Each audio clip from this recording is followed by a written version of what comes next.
Hey guys, I just wanted to do a really quick video because something interesting just happened and I wanted to talk about it, look at it, analyze it a little bit.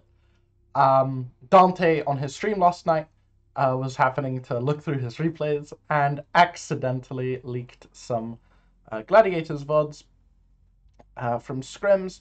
He leaked one map, one attack, one defense, and this was versus the Toronto Defiant.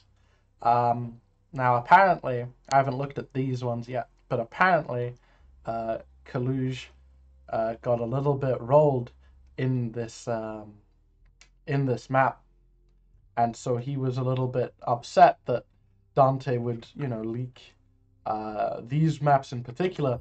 And so, actually, what he did is he counter-leaked.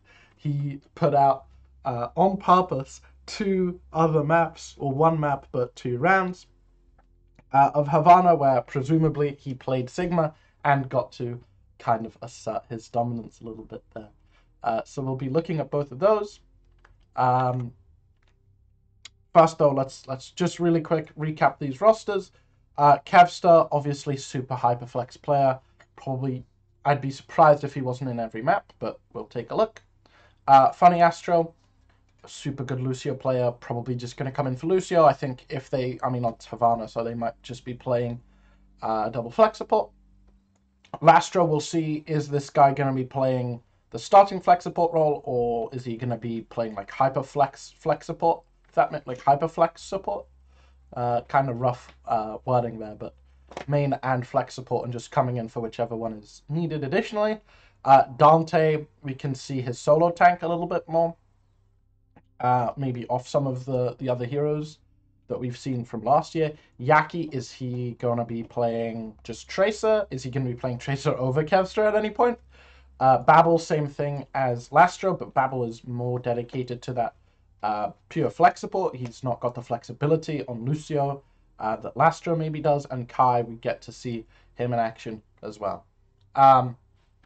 Then, obviously, for Toronto, we've got a couple big names here as well. We've got Hydron, who's going to be playing probably the hit scan. Sam and Speedly, we'll get to see how their playtime gets divided. We can see, okay, which one of these guys is actually going to be playing Tracer. They're going to be good at Tracer.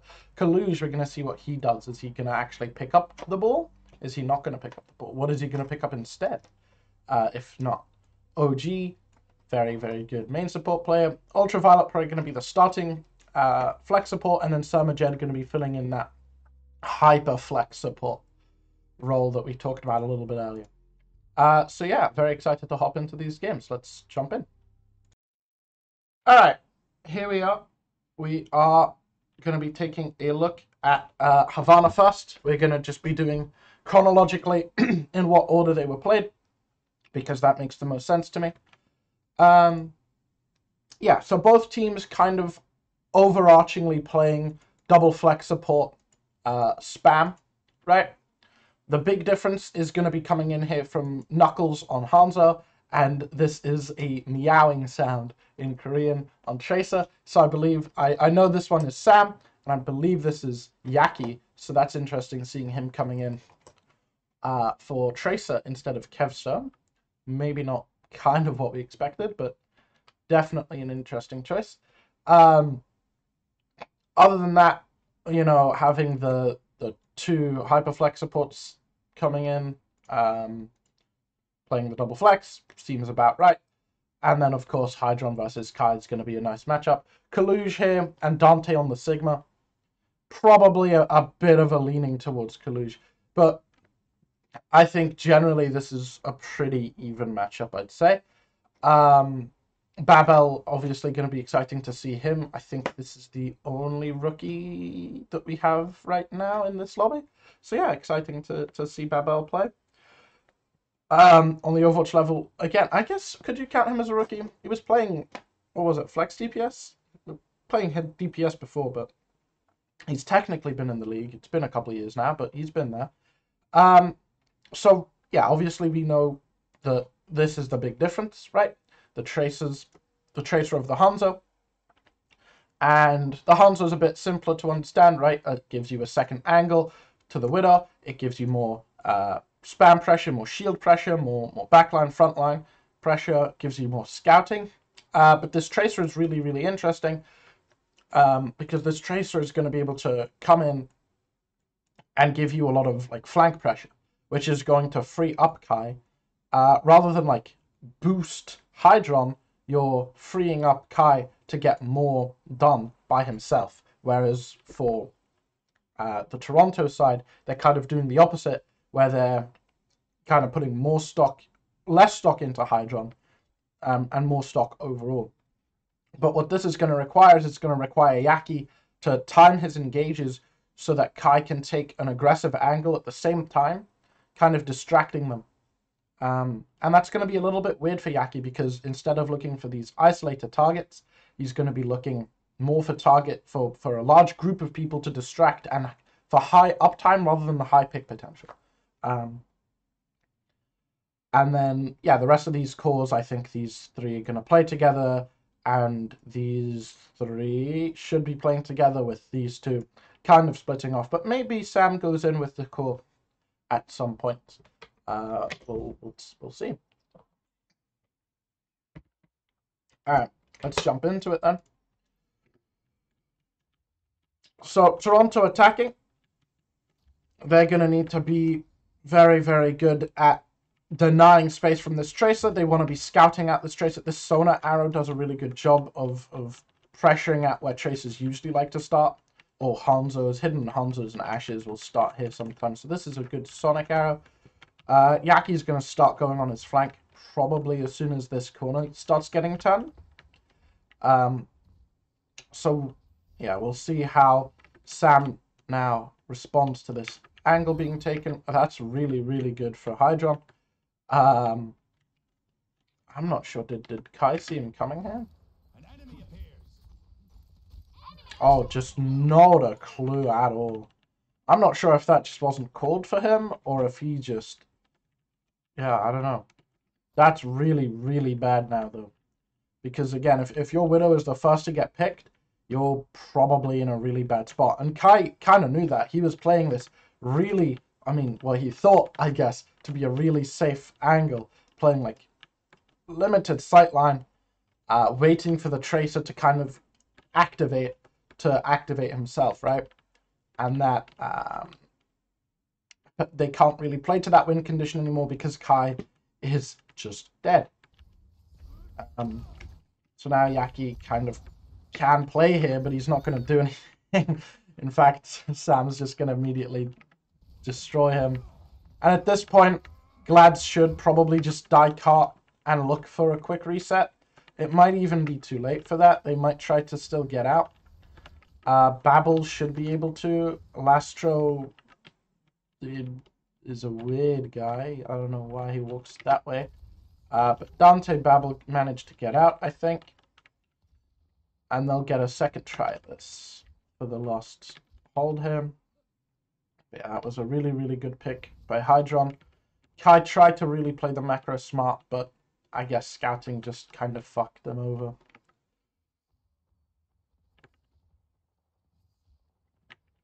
Now Kai looking for the jump shot here. And this is really rough because we can see Yaki is just not yet in position to do any amount of pressure, right? Yaki playing here means that wherever he wants to go now, he's going to get scouted, right? The entire Toronto team knows that the Tracer's going to come from this angle, right? And they're going to shoot him so much. So much. Here comes Yaki. We're not even too worried about him. Dante dies early, which really, really sucks. And again here, as Yaki comes in and starts taking this pressure, Kai should be taking an aggressive angle because, right, like, look, Hydron's not looking. Sam wasn't looking for a while, but it kind of doesn't matter because Kalush just walks the cart in for free after Dante does. So again, pretty rough from the Gladiators there. Not really exactly what we want to see happen. My camera's gone very bright again. Yaki is still set up behind here. Okay, right. Kalush, what are you doing, man?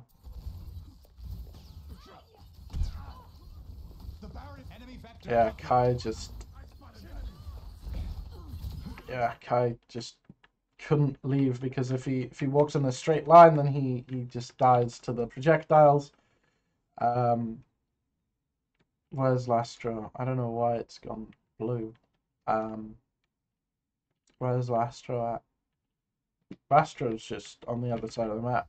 He's running for his life too. Yeah, okay. So that really, really rough. Kai dies early again. So again, Gladiators, their win condition gets just absolutely neutered. And Yaki only 50% to his pulse bomb, can't try to like alleviate the lack of a win con with a big stick. So they have to wait for Kai to come out. And Kai is ready now, and Dante is starting to brawl. Yaki is going to start coming out. Kai, unfortunately, is not on a great angle though, right? Like we can see, this angle isn't fantastic. It's still pretty safe. It's just looking at this doorway where Sam is no longer playing. An angle like here would be so much better for once, you know, Yaki properly engages on these guys here. But what they've done a really good job of splitting these snipers from the core, so that when Yaki goes on core, the snipers aren't too distracted. So this is overall very, very good from Toronto. But Hydron is still unable to aggro peek, giving Kai again this opportunity, but he is still playing incredibly passive here. He's waiting, I think, for Yaki now to go onto Hydron. But I don't think Yaki finds him in time, and Babel gets hit in the head by an arrow. Here, finally, Kai goes onto Hydron. Oh, sorry, not Kai. Yaki goes onto Hydron, which means Yaki is now kind of free, and because he's down, really, really has to take an aggro angle, but Sam is pressuring him really hard from on top of canisters, so he has to duel Sam, and Sam has advantage because he has high ground and he has harmony, whereas Kai does not, which means that even a body shot is enough to kind of force him, but Kai knows that he can come back up and look for a better shot. Kai finally takes an aggro angle onto Hydron while Yaki is looking at him, but I believe is unable to find the kill, as there's a lot of additional pressure coming out from the Toronto Defiant. So very, very well played from Defiant. Yaki and Kai having a couple issues still syncing up that play together. We can speed this up while we wait. Hydron now gets Sights, and Sights is really, really, really bad for Glads. If Toronto has Sights, it means Yaki is permanently scouted. He cannot stage aggressively.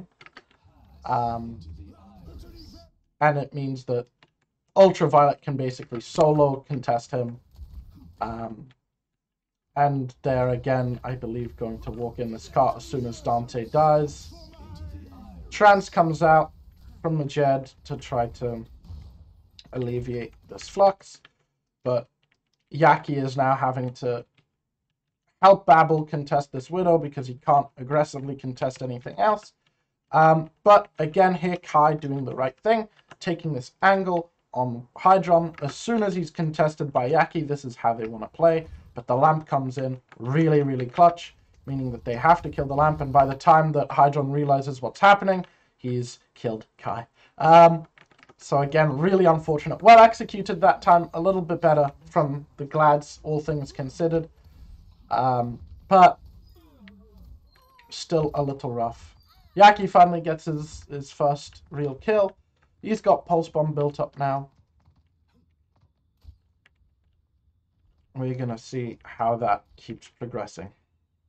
So, okay.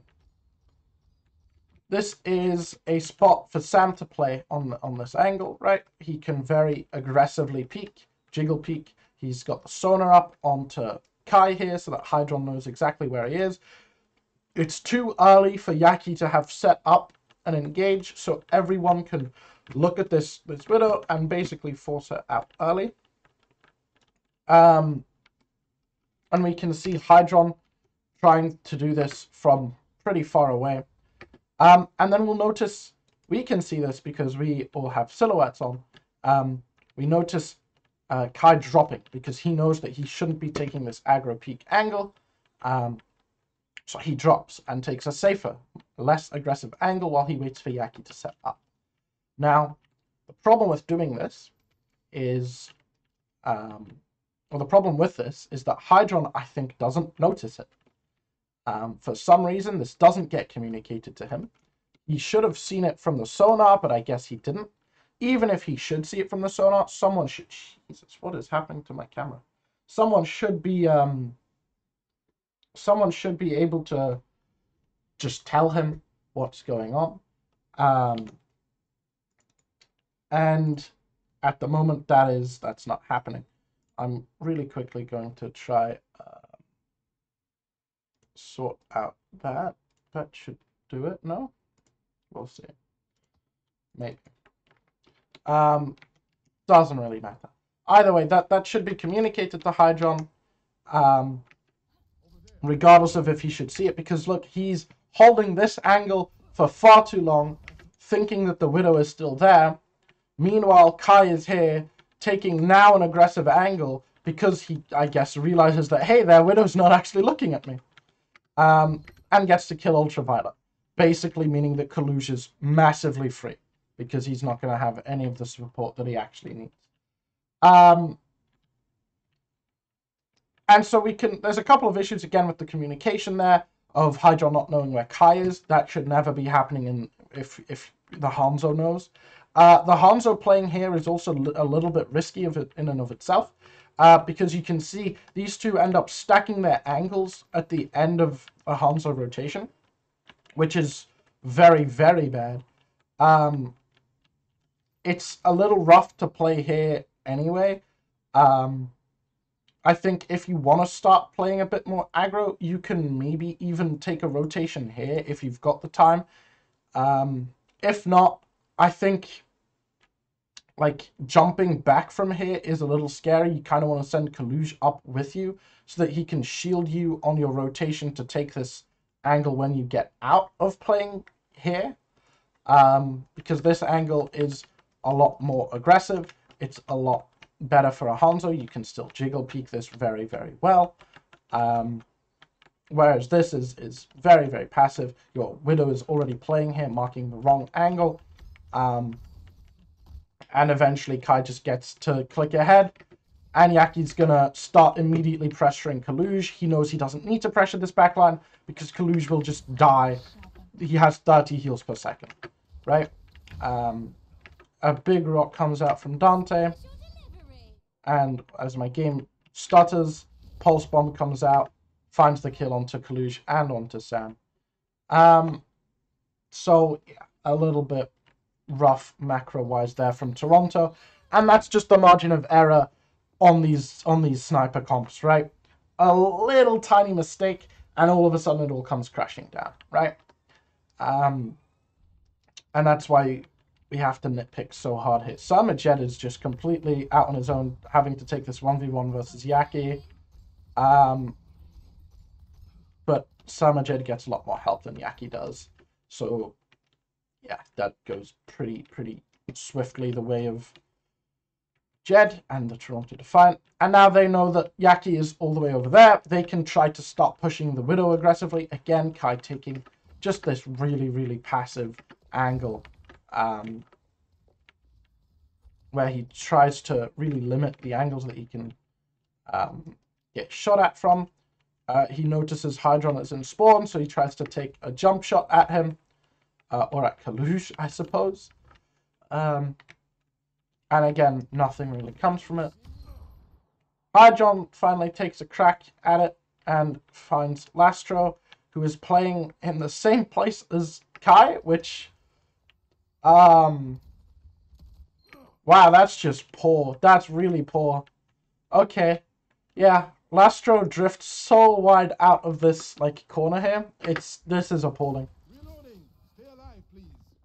Like the fact that like you don't need to. If I like go just 3 seconds back and we just see this, right? Like, okay, I'm too scared to peek that angle. I'm gonna peek this one to be more safe, right? And that's all you need to peek. You peek this much and you can heal Dante just fine, right? And then you can see the amount of head that Hydron can see is nil. He can't actually see your head right now. But you can, like, Lastro at this moment can see Dante fully, but Hydron can't see him at all. If Lastro like keeps playing here, he will never ever die, and this Dante guy will also never ever die. But instead, for some reason, and again we're keeping it slow, he jiggle peeks out so far, like unbelievably far, to the point where now all of a sudden Hydron can see your entire body and just pops you, right? So that's just really, really poor from Lastro, positioning-wise. And really shows, again, how minute these, like, pixels are, right? In this comp. And it's because Dante, like, stretches out a little bit too far, but he doesn't need healing at this point, right? Like, as soon as he comes back onto this corner, then he'll be fine again. It's not like he's playing way too overcommittal, but Lastro gets punished for a mistake. Hydron doing very well to capitalize on that mistake. And now Toronto, all they need to do is just go aggro. And again, Hydron just pops another head. Yaki come... Wait, what? Oh, he recalled. Does Yaki triple blink onto him? Yeah, Yaki triple blinks onto him, trying to find the equalizing pick. Which, I mean, it's something. It's not entirely going to save you because Dante is probably already dead because Lastro's dead. Like, if you have Trank here, that's a really good pick to get, right? But I think it's too little too late. What was Yaki actually doing during that fight? I'm curious. Lastro is still alive right now. Okay. So he's just trying not to die really hard. And this, yeah. So this was really rough, right? Because at this point, all that they need to do is... it's so rough for him. Like, they know exactly where he is. They know the 3 ways that he can come through. This one's just not good at all. So it's either here or here. And they just have, like, Sam marking both of them. And just a body shot hard forces Yaki, right? It's really rough for Yaki.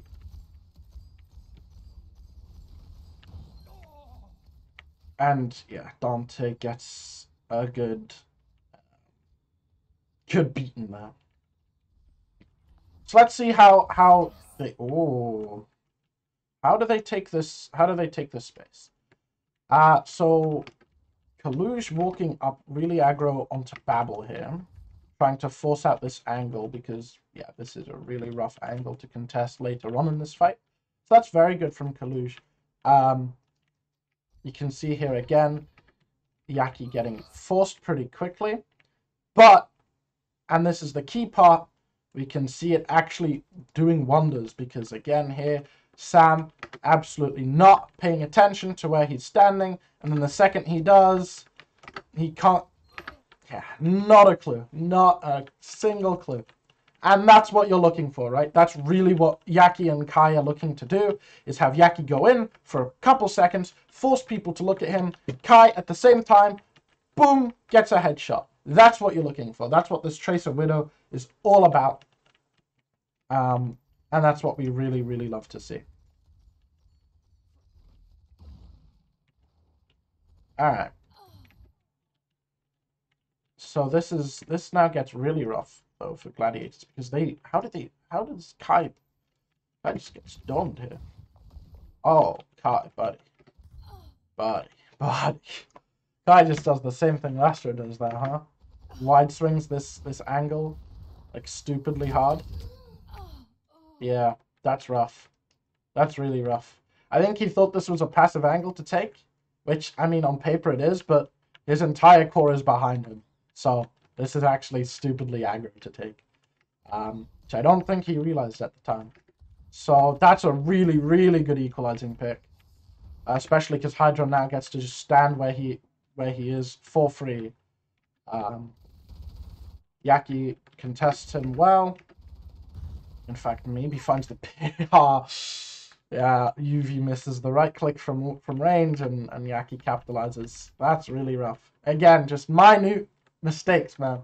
Small mechanical diff there, and that's all it takes for Yaki to find that kill. It's crazy.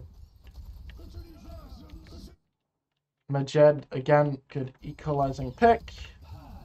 The Trank comes out. Not equalizing pick, even like consolidating pick, yeah.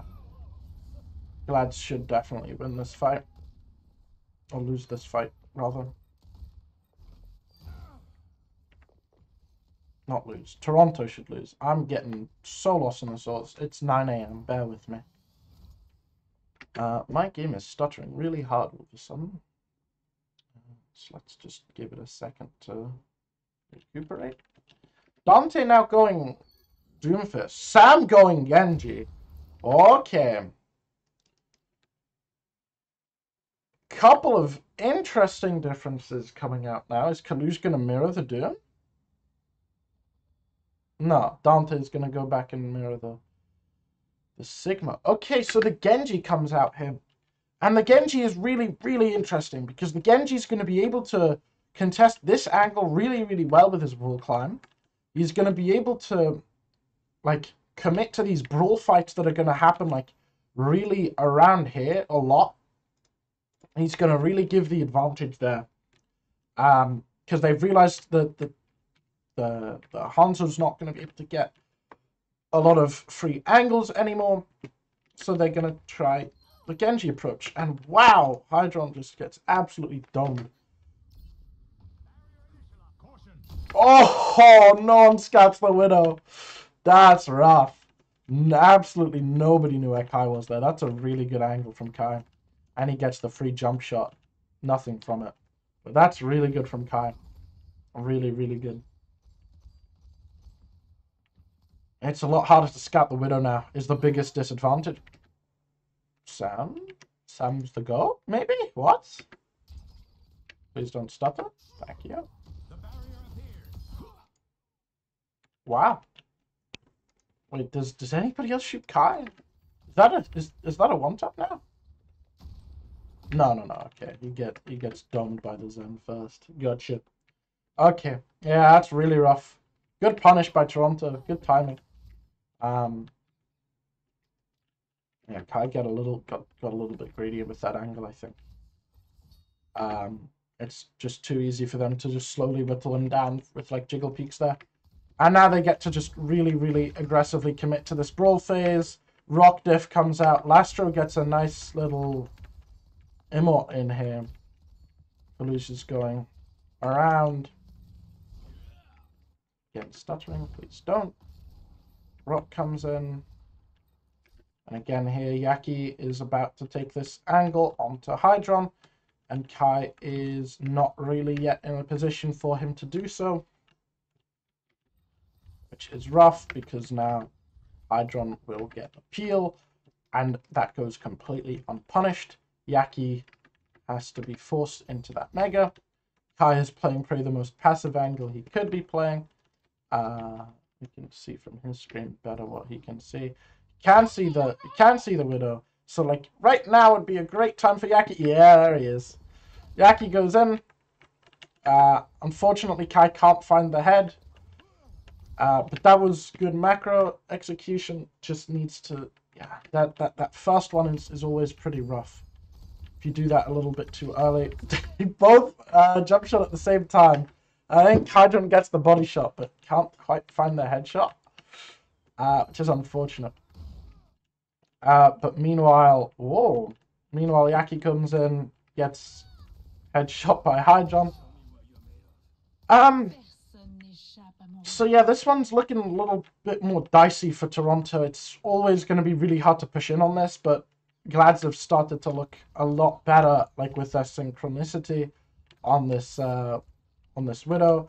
Sam now really playing the angle that you want to be playing on the Hanzo, on the Genji rather, but with Majed being in spawn, he can't get his harmony, so it's a lot harder for him to like keep uptime there. And I think now you kind of, if you're the Toronto Defiant, you kind of have to hit a soft reset at the very least. If you lose Kaluj here, it's going to have to become a hard reset. Ooh, good lamp here. I think Kaluj dies. Yeah, and now you're in really rough straits. If you find another stagger kill here, if you're Glads, you're very, very happy. You get really one more good fight. You've got maybe Blade if you can build it. You use your sights early. This is so aggro. Wow, I can't really believe that Hydron's taking that angle and staying on it too. He knows Kai can't play an aggressive angle yet because he knows that Yaki is out, which means that he can take this aggro. Now, Sam needs to hurry up and build this blade, but even then, the Trank will be coming out. Lastro's still holding on to this window for himself. I think he's going to try... Okay, well, we never know. Unfortunately, the replay viewer does not quite like... it doesn't quite like ending replays on time. So that's a little unfortunate. We don't really get to see what the end result of that was, but judging by the length of the replay, I'd probably say Glads managed to clutch it out on the last second.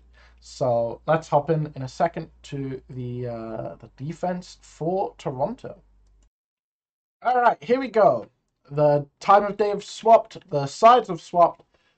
So now we're ready to see how Toronto approach their defense, and more importantly, how it seems Gladiators are going to approach this offense, because this looks really interesting, but we'll dive into that a little bit later.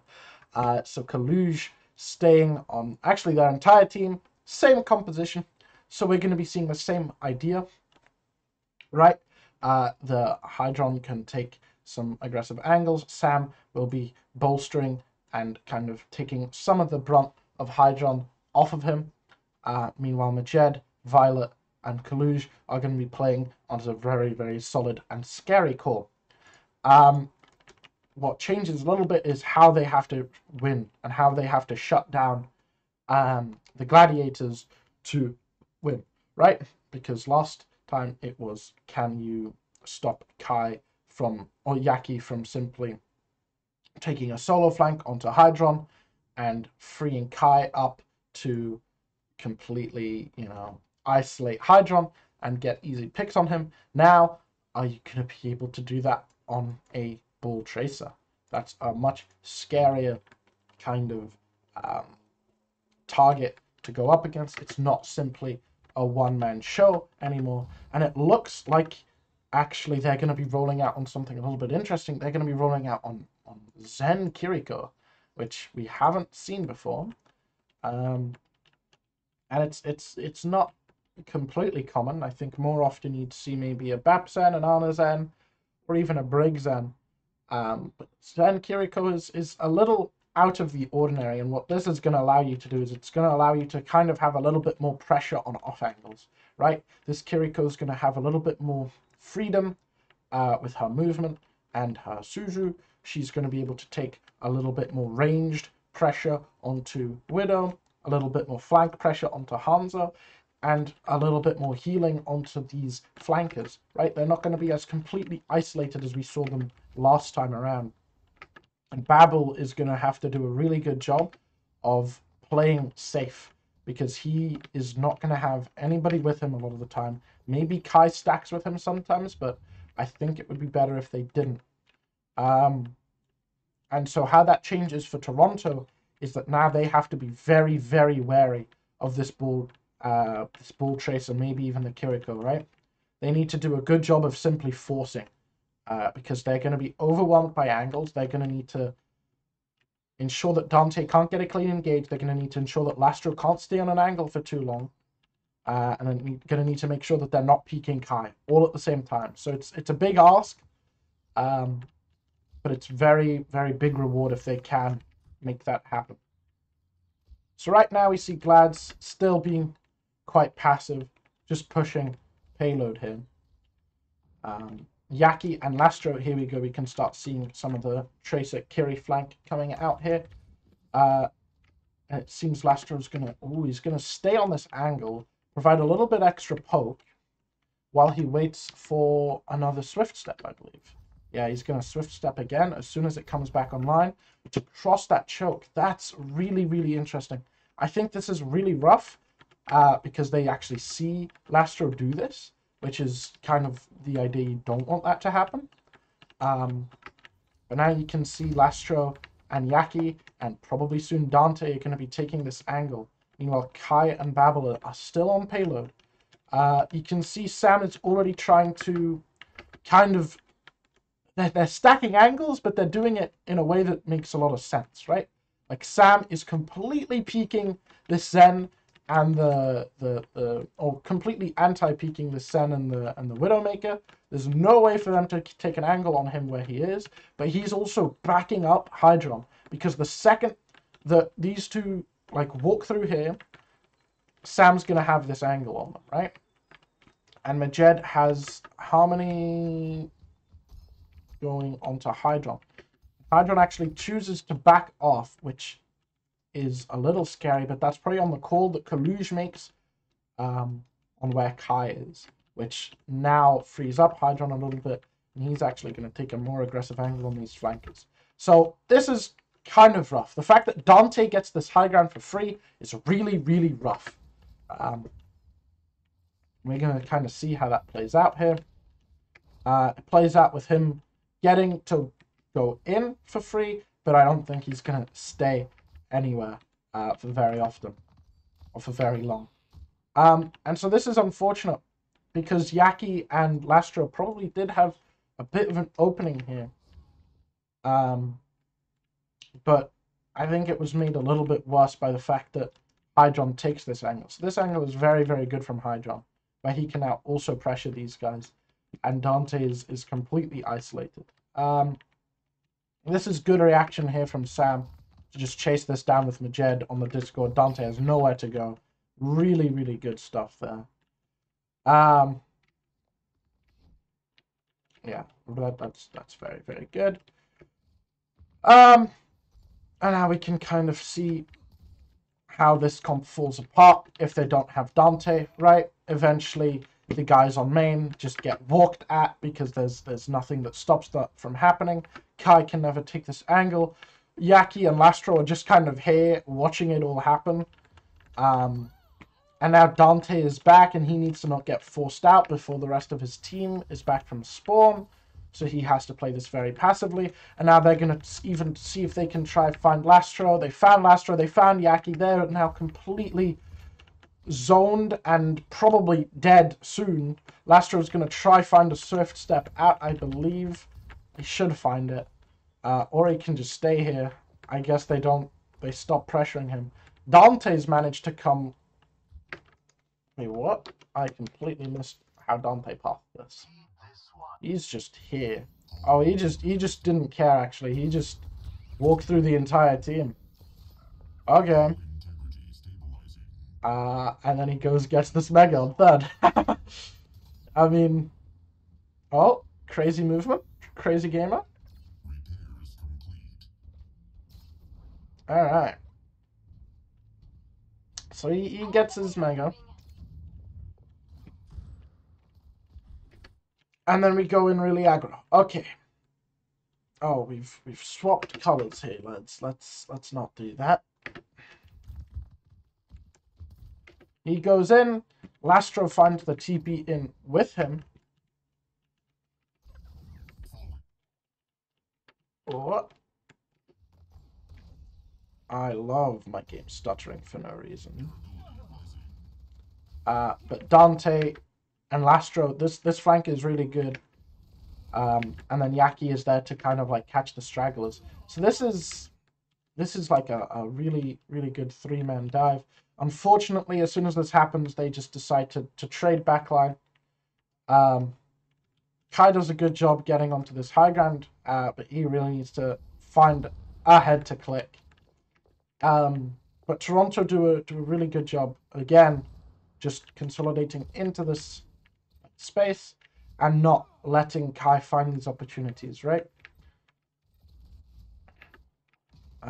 So again, we're gonna see how this paths, and this is what we didn't want to happen. You don't want to take this go out here. I'm not really sure why UV goes out here. To be honest, yeah, he just goes out there to pressure Dante a bit more, but unfortunately that's exactly where Kai is.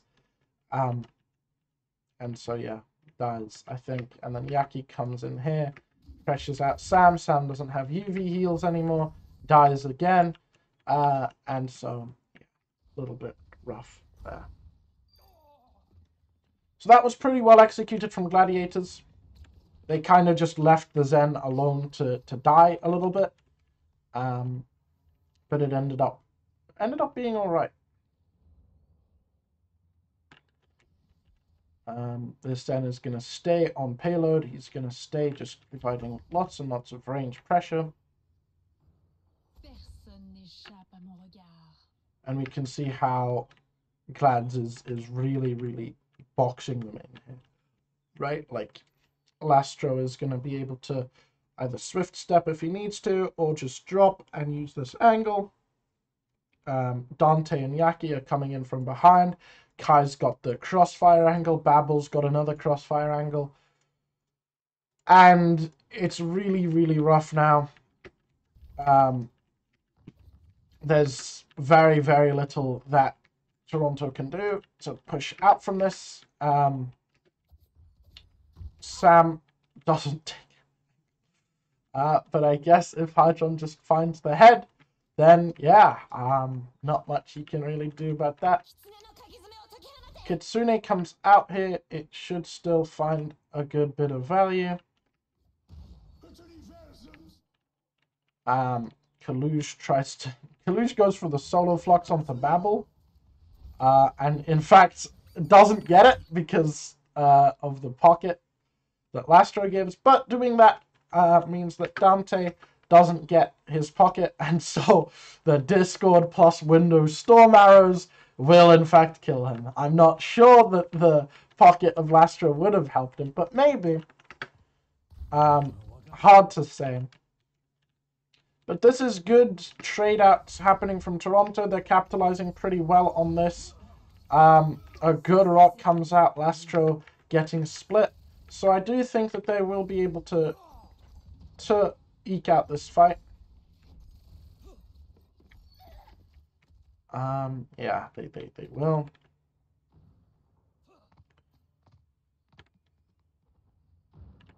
Yeah.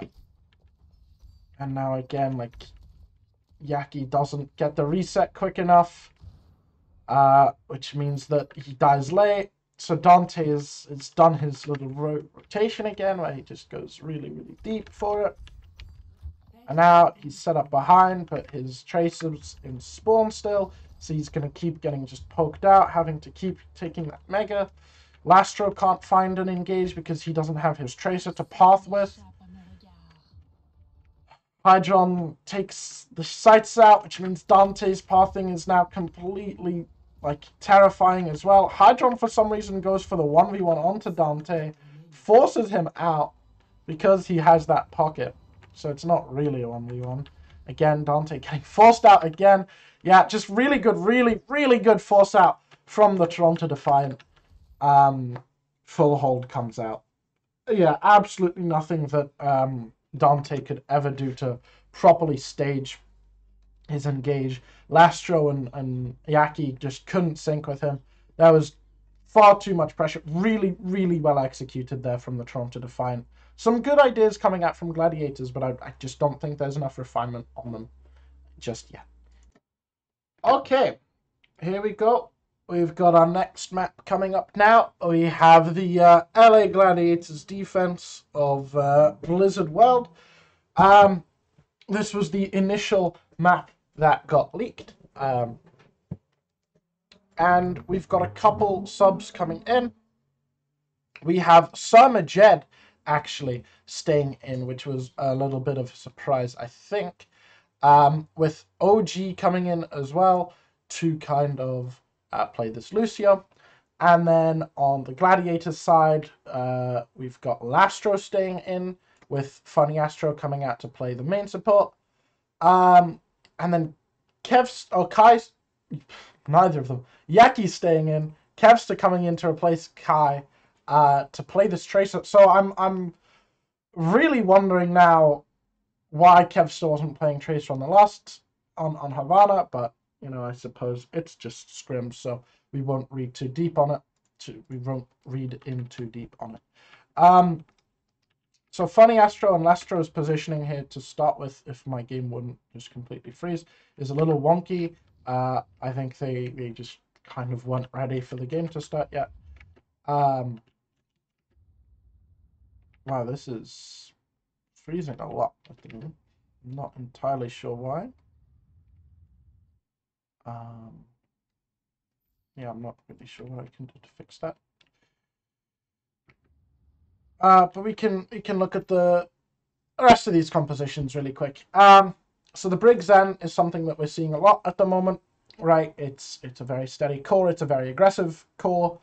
It allows you to output a lot of pressure on enemy balls, on enemy dives in general.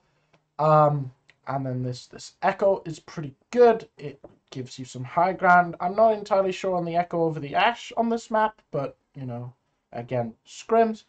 Kevster on Tracer with Dante on Ball, obviously a very classic combo. Generally, I think this is a comp that we've seen a lot of. We don't really need much explanation of it. Now, Kaluj is playing the Junker Queen, and I guess this is kind of his answer to Ball, is he's just not going to play it. He's going to play kind of what we've come to think of as the counter comp. I think the Genji and the Sojourn still make sense for the Junker Queen. The Shout provides a lot of peel for both of these. The Lucio also makes a lot of sense. The Kiriko is a little weird, and you might actually think that maybe Summer Jed would play the Lucio here, and maybe OG goes to Brig, or maybe even the other way around, and you have them play it like that. But having Summer Jed here on Kiriko is a little weird. The Suzu was very nice to counter the Ball engages, but you don't really need it if you've got the Brig and the Shout coming out. So we'll see if Majed maybe sticks this. Again, this is a 4-minute VOD, so I believe this will be a full hold coming out from the Gladiators, so we'll see how they do that. Or maybe it's just a 4-minute full cap for Toronto. Who knows? Let's find out. Okay, so Sam actually sees the comp and immediately swaps onto Tracer. Okay, so we'll be seeing the Tracer here. I think that makes a lot of sense as well. The Tracer's going to do a lot better job of kind of scouting and forcing out the Ball Tracer, like we kind of saw on Havana happen a lot.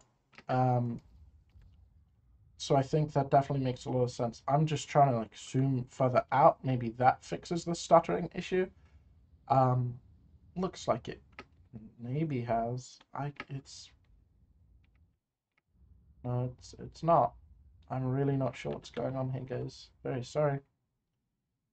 I've been having this issue for a couple days, and I'm really not sure what I can do to fix it. In fact, give me 1 second. I'll try something. Okay, I think I've got something to work. It's been a couple minutes. But I think I've got something that can maybe work. So yeah, where were we? Alright, so we can see here, Dante's got this little, like, setup here on the high ground. Sam needs to be aware of this. I think Majed should see it and communicate this. I hope, anyway. We can take a quick look. Oh, I need to preset this now.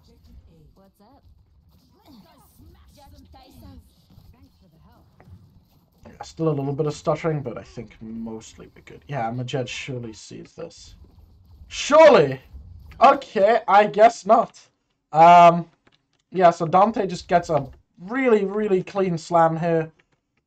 Really perfect timing. Lastro gets a beautiful discord here on Hydron. The I don't know about that slide, bud. But I guess if Majed comes with you, it's fine.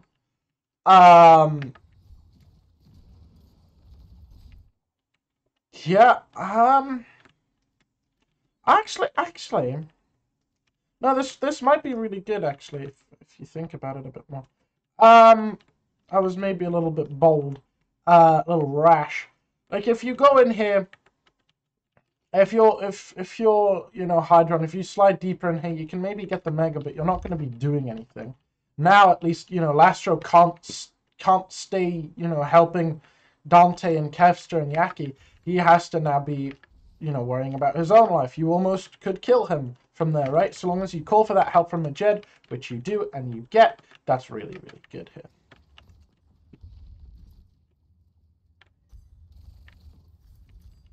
So that's actually a pretty good idea. Now this is a good flip from the Flastro backline, as Dante's going to look for another easy slam here. He doesn't quite get much done with it. I think it would have been a lot nicer if you could roll through like that and then get a bit of an engage going, but that's a little scarier as well. But now the way that you've set this up now is you can see Toronto is very, very aggro, very aggressive. They've taken this high ground now. Dante, a really, really good boot from OG. Gets air done on his slam. Hydron gets really quickly target focused, which is good. Does the shout come out on him in time? Yeah, some really, really good shots and a good disco there. No shout in time, no Suzu in time. That's really rough. That comes out a little bit sooner. Hydron just doesn't die there. But that's amazing target focus from Gladiators. And that's going to make it a lot harder now. Oh, OG dying again. Wow, that's rough. If you don't punish Dante there, I don't think you win this anymore. Yeah, really well done from Gladiators. I didn't think that slam would do much of anything, but that's because of the the lack of LOS. But Yaki and Kevster doing a really, really good job of trying to kind of equalize that out. Really good, really good. Now this is a lot nicer. I prefer this positioning a lot more from the backline. They've swapped to Tracer Sombra with Junker Queen. Which, I mean, I think that's a little rougher. It's rough in general for Kalush, because if you're really adamant kind of about not wanting to play like the ball, then it's really rough right now. Junker Queen is probably one of your better options. But yeah, playing Tracer Sombra is rough. Because there's definitely ways around this. Flastro dropping at a good time. They should be able to rotate to high ground with enough time to go. Dante kind of a little lost, but this is good rotation. Sam is staying back trying to scout. This is good. He finds how Dante is going to try to go. He's going on the back line with Hydron, while Kalush tries to occupy point, but that is just not a thing, right? Yeah, no, too many angles. You can't, like, Dante can't just be free like that. Dante just, at no point did he ever get, like, properly contested with playing Tracer Sombra. That can't be happening from Toronto. Yeah. Toronto needs to do a better job, just kind of like, they need to do what they did there, but after Dante gets forced. If Dante gets forced there, that's fantastic, but because he just gets a free, that's a one-man shout, Kalush Bud.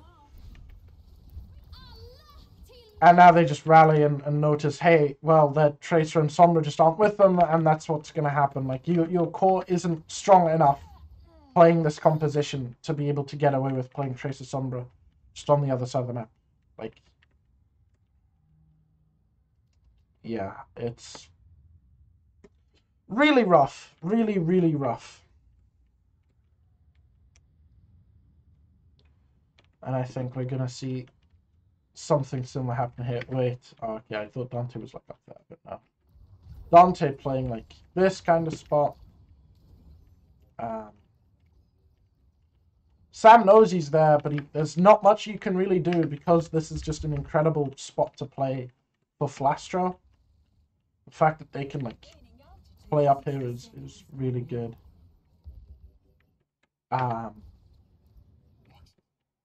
So Lastro gets hacked, but Hydron doesn't do anything about it. So I don't really know what the value was there. This is too early of a slam, I think. Dante now. Oh, it's going to get rough for him. Hydron gets EMP built. This is a really good translocator, by the way. I think the fact that you replace it here is maybe not so good because they definitely hear you do that. I think if you translocate while they're above it, maybe not so good. Because now they know exactly where you're going to be. They break the translocator. The Kitsune comes out. Sam is playing on the team. Hydron isn't set up for his EMP just yet. Oh, that's such a good boob from Dante. That's really good. Just basically... Oh, okay, they kind of save it. But that would have been really good if like OG's beat just gets basically hard cancelled. This is 2 ult that they can't do anything with yet because they can just stand on point, but gladiators don't really care. They can just wait and take angles until they are ready to engage on their own terms, and which is what they're going to do here. Hydron EMPs the mines, but I mean, like we're EMPing second versus a bull comp. I don't. It's just not optimal, and then we get a 0 man on the Junker Queen Rampage and whatever ult. Yeah, it's not great. Just not a great look from Toronto there. That was really, really poor. Lots of reasons why that was poor. Playing that like Tracer Sombra in that way where you're not like actively, permanently just marking the ball and meaning that like your backline can get engaged on for free 3v5 is just really, really appalling. Let's jump in. We can see how Gladiators approach the offense of that map. Okay, here we are. Last round we'll be looking at today. Gone on for about an hour so far, so let's see if we can wrap this one up. Not take too long on it, hopefully. Okay.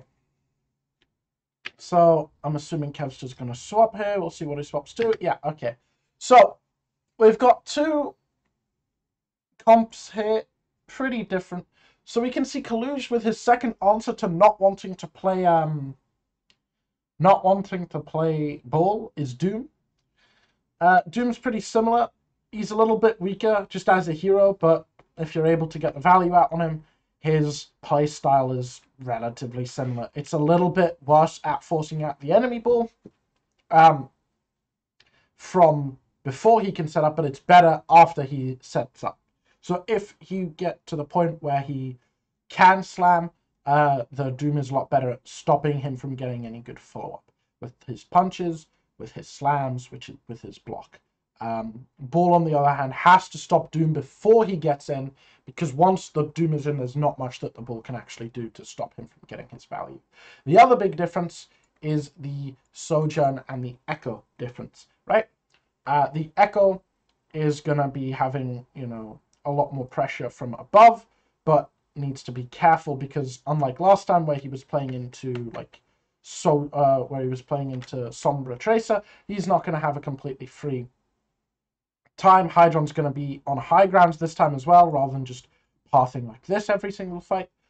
And so I think Hydron's got the better pick here than Yaki, but it's Yaki, so he's probably not going to be able to flex over onto the Sojourn. So I'd say relatively even comps. I think it's you can definitely see the difference in playstyles here. Like, Dante's going to try to look very, very aggressively to force Kaluj, stop him from doing anything aggressive. Kaluj probably isn't going to want to do anything aggressive. Kaluj is going to want to try and wait for Dante to look for an aggressive engage, stop him from getting any value, give Hydron the space and support that he needs to pop the head off of Yaki. Meanwhile, Sam and Kevster are going to go at it. We can really see, is the Toronto Defiant going to be able to compete with these top Tracer players like Kevster in these Tracer 1v1s? We can take a really good look at that. So yeah, let's take a look. So you can see Dante's already looking to stage like very aggressively. Kalu's trying to block that engage from happening, which is maybe not the play, unless he can get a really clean punch on him. Sam is looking to poke him out. Dante's now crossed the map, and this is kind of why Kaluj isn't going to want to try to match Dante on his staging, because Dante can basically just completely switch the play from this side of the map to this side of the map with like a 5-second cooldown. Whereas Kaluj, he gets that cooldown at the same time, but it doesn't take him as far. And it's the cooldown that he needs to really contest Dante, right? Is that punch. So here we go. We can see what's probably going to happen. Is Dante's going to come in, and then he's going to get punched. His entire follow-up is going to get punched. No real follow-up is going to come out. We saw a little bit earlier, Hydron popping Yaki, so no engage gets to happen. But that was generally fine from Toronto. Again, here, I think Kalush is trying to do too much too fast. But Hydron gets another early pickoff, and Dante also does too much too fast. He doesn't have any follow-up at this moment. Which means Kalush gets to just very, very quickly take the backline for himself. Speaking of these backlines, I think Kaluj's team gets a lot more value out of their backline. The Gladi's backline is a little scary with this ball. You have to play very, very aggressive. I mean, we saw how Lastro played on Havana. That's still how you kind of want to play, but this time with a Lucio instead of a Zen as your second support. I think it's a very similar idea. And we can see, yeah, Dante just getting forced out here. It's a very rough matchup for Dante to play versus an experienced Doom player as a not-so-experienced Wrecking Ball player. And in fact, he goes Junker Queen to try and... oh, no, it goes Doomfist. Okay, we get a nice little bit of the ego mirror duel here. Okay, I like it. So, now these comps are way similar. Way more similar, right? Both teams are going to be trying to skirmish a lot, I think. Because if you know, Toronto don't ever have to go first because they're defending, so they're very happy to go second. If Gladiators tries to go first, they're probably just going to get head taken off of Yaki by Hydron and get very little follow-up. So it's going to be a lot of just poking, prodding, seeing if we can force out Hydron, seeing if we can force out Kaluj. Kaluj trying to see if maybe he can, you know, distract and get Hydron this off angle. This is a really, really nice off angle from Hydron with some pretty good timing. But it's a good force off. And this is just so good from Hydron that he gets to take this. Yaki almost just completely dying way too early. But if they can heal up Yaki quick enough, this should be their time to engage. And you can see Dante is very much in. Not much that he can do because Yaki didn't get healed in time. So there wasn't a clean follow-up. And now it's just devolving into a messy mid-fight. Dante goes in. Still no real follow-up. They're just going to try and take a tick, I think. They get their tick. Dante manages to get out. All's well that ends well. Hydron gets a turbo pocket, but you know it's Kev, so he gets to kill.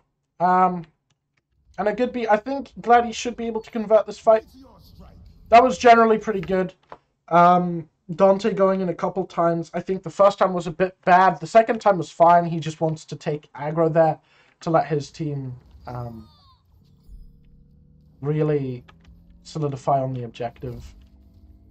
But very interesting here, seeing this Doom mirror come out.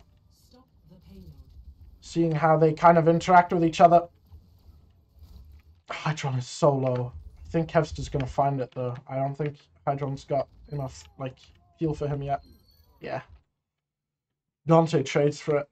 But this should be fine. Yeah. They need to just watch out for this off angle coming out from spawn from Hydron. Because the way that they're, like, spawn holding them... Oh, that's rough. Yeah, no, Toronto's going to be fine. Gladys just needs to sit point now, get some cart push. If they can turn this corner, they'll be golden, but I think Sam's going to stop that from happening for free. Dante now actually has his ult. Oh no, Kaluja's already used his ult. We can see how maybe aggressively they're going to go in here. Toronto looking to go very, very aggro with the Kitsune. Yaki looking for an aggressive pick-off onto Majed. While Hydron is kind of preoccupied. Is going to get forced out, if not killed. Not killed. But yeah, just far more aggressive, far better of an engage from Toronto. They get to go first and not lose someone to Yaki, so they win, basically. They can do both those things, not lose someone to Yaki while they go first, they're going to be fine. Yaki gets his one, but it's a little. Dante's still going in here. He's committing. Okay, Majed doesn't get that beat, but he is going to get the peel. Kevster gets one. Kalush built another ult. No, this is a strange fight for Gladys to be taking, in my opinion. I don't think this is the best fight. I mean, they've won it. Like, it wasn't a bad fight. It was just a bit strange. I think the winnable call is made, and they kind of just go on that. Spawn advantage there really, really saving them. But, I mean, you know, Dante believed, and he got rewarded for it. So, pretty good altogether. Okay, here we go. This is pretty risky. This is kind of how you... If you're going to go first as Gladys, you really have to do it early, because we can see here that Hydron hasn't even started shooting at anything yet, right? Oh, yes, he has. Never mind. But as soon as, like, this charge goes to 0, they're trying to go aggro and engage. Unfortunately, Dante missing the high ground, meaning that now Yaki is here basically just as a tracer alone. Dante comes out finally, gets the double punch, and it's out of LOS, so nothing that Lastro can really do.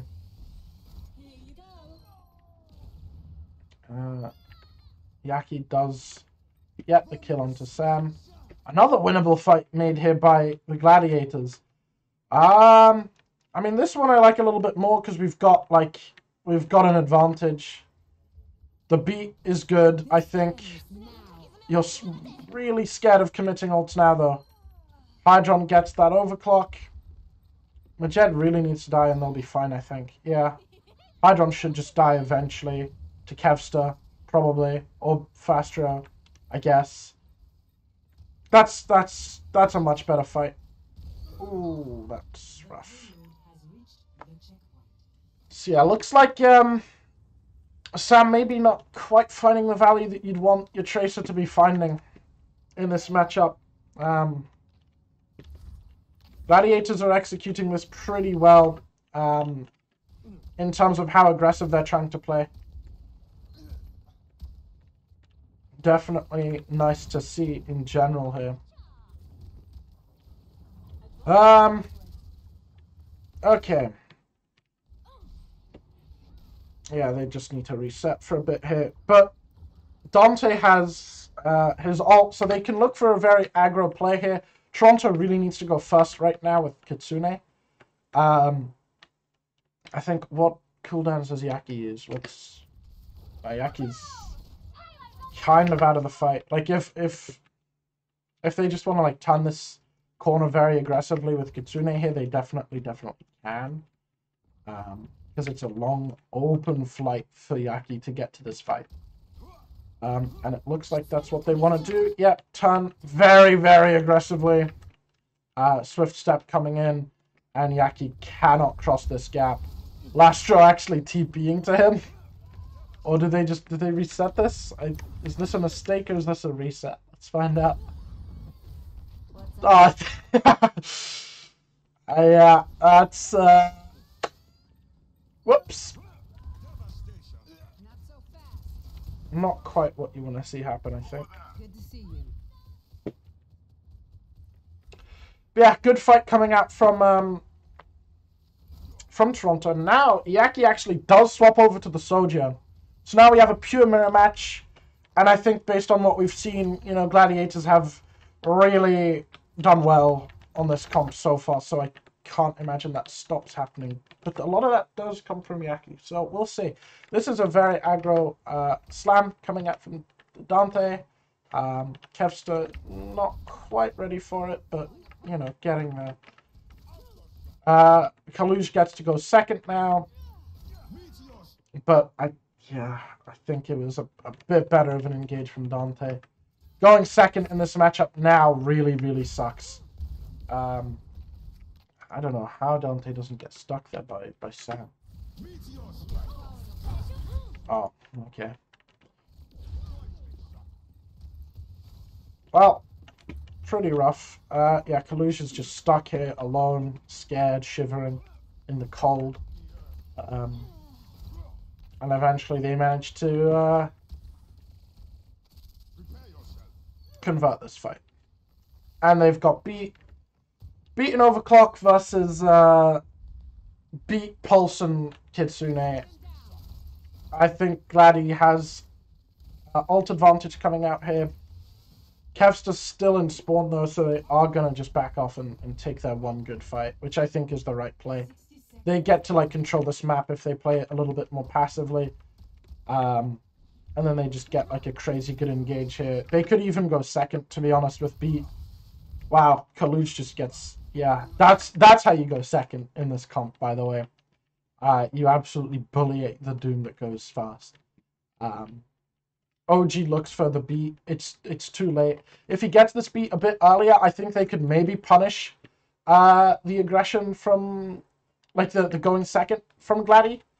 But this was just not a good engage. Sam wasn't ready.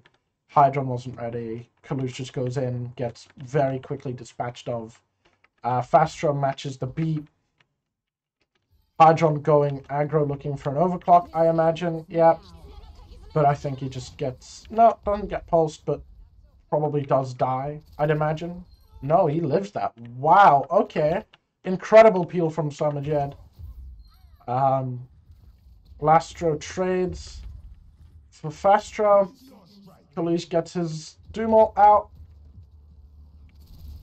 And now Yaki has overclock, but Kitsune comes out soon for Majed, so it's really gonna come down to how hard can Yaki actually click heads on this hero. Lifts the slide. Suzu needs to come out. Dante's playing on the back foot. Gets pulsed. Both tanks down.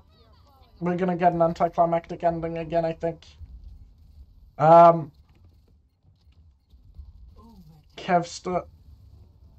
Yeah, everyone really playing passively now. Waiting for their tanks to come back. Toronto have spawn advantage. Oh, Hydron. Oh, not Hydron. Kevster go. No. These names, man. Yaki going down. Yeah, and now there's Kalush going for the play second. Dante gets his empowered punch. Oh, gets it on Kalush. He doesn't die! Kalush doesn't die. Kalush doesn't die. That's I think, a GG. Well, we'll never know. But, yeah, there you go. I think both teams playing a little weirdly. It's rough. Neither team really has a ball player. It seems Glads is trying to lean into the ball, but you can see like it's just a little bit too easy for them to punish their ball comp, I think, if they play it properly. I think Toronto still has a couple issues though. if they wanna like start contesting these really good like bull teams. I think Shock is gonna be a team that is able to run circles around them in the current meta. Like outside of the Sigma comp, it just didn't look like they were able to really punish even Dante's setups, which is really, really worrying. But in general, I think Toronto looks good. I think lads they both look good. I think there's a couple issues, but again, we're still pretty early in off-season scrims. I think there's like still 3 weeks of scrims that we have left to do, and I'm sure they'll patch out these issues. We'll see during the pro-am though. It's gonna be exciting. I hope you guys all watch it. Let me know if there's any like POVs that you want me to analyze of this. And yeah, I'll see what I can do. Thanks for watching, guys. Bye bye.